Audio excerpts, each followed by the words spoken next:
It is now my honor to welcome to the Zoom stage, President of the Interfaith Alliance, Rabbi Jack Moline.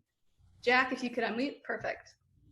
Thank you. This is such an honor for me. I want to tell you that Fred has been generous in sharing the story of how he fell in love with this country.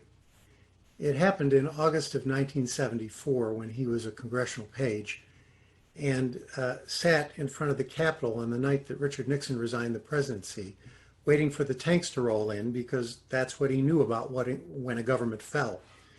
And when it finally occurred to him that that wasn't going to happen, that this republic was going to stand and that it was going to continue to function, he became entirely devoted to it and has spent his life in public service, doing everything that he could to defend his best understanding of the Constitution and the Bill of Rights, which I think ought to be everybody's understanding of the Constitution and the Bill of Rights.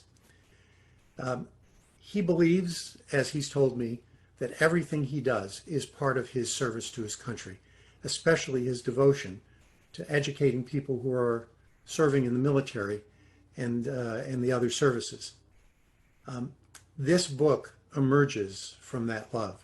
This book emerges from Fred's desperate desire to see the United States not only survive, but to thrive and to live up to the best of what it is meant to be.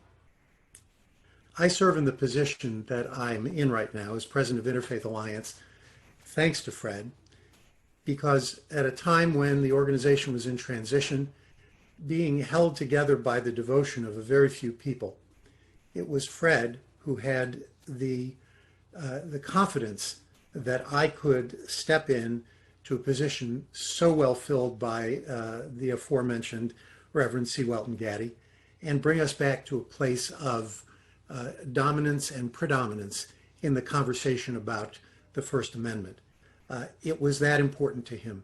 And the story will likely never be told of exactly how much Fred had to do with keeping this institution going at a low ebb in its existence and in helping us come back to where we are today, where he is privileged to serve as President Emeritus, as Chair Emeritus of the Interfaith Alliance Board. The other thing I'll tell you about Fred is that he is a person of integrity and impeccable judgment.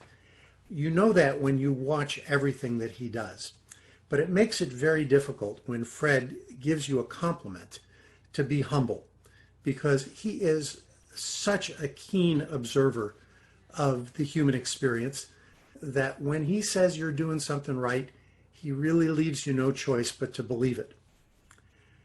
The last thing I'll say about Fred is that he has a puckish sense of humor. I mention in parentheses and without illustration, two words, truck nuts, which was something that just tickled us all. But I'll give you this challenge, and I know Fred will appreciate it. I leave it to each of you watching this Zoom tribute to Fred to wonder exactly what kind of pants he's wearing underneath that vest and tie. Mazel tov, Fred. I am so proud of you, and I am persuaded that this book is going to have an important influence on the future of our country and the rhetoric that preserves it.